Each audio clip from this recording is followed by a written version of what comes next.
46 વર્ષ છતાં સંભલના હિંસાખોર રાક્ષસોને સજા કેમ ન થઈ? યોગી ઉત્તર પ્રદેશના હિંસાગ્રસ્ત સંભલમાં 46 વર્ષથી બંધ મંદિરને ખોલવામાં આવ્યું હતું, જેને પગલે રાજ્યના મુખ્યમંત્રી યોગી આદિત્યનાથે આ અંગે ટિપ્પણી કરી હતી.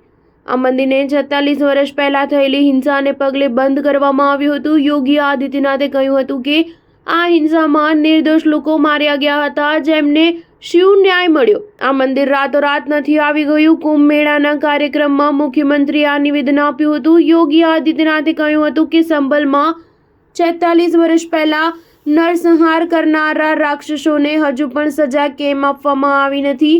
આ મુદ્દે કોઈ ચર્ચા કેમ નથી કરી રહ્યું? સંભલમાં આ મંદિરને હિંસા બાદ બંધ કરી દેવામાં આવ્યું હતું. રવિવારે કુંભના કાર્યક્રમમાં યોગીએ કહ્યું હતું કે સંભલમાં આટલું પૌરાણિક મંદિર રાતોરાત પ્રશાસને ઊભું કર્યું છે. શું બજરંગબલીની આટલી પૌરાણિક મૂર્તિ રાતોરાત આવી ગઈ?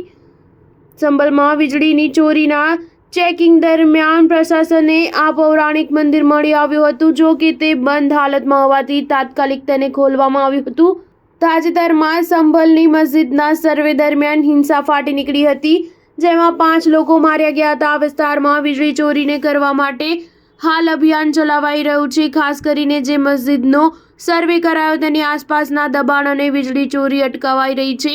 સ્થાનિક એએસપી શ્રીશચંદ્રે કહ્યું હતું કે અમારો ઉદ્દેશ્ય આ વિસ્તારની ગટરોને સાફ કરવાનો છે. આ દરમિયાન કેટલાક ઘરોમાં ગેરકાયદે રખાયેલા કુકિંગ ગેસ સિલિન્ડર મળી આવ્યા હતા, જેના ડોક્યુમેન્ટ્સ મકાન માલિક પાસે ન હતા. આ વિસ્તારમાં આશરે 1.25 કરોડ રૂપિયાની વીજળી ચોરી થઈ છે.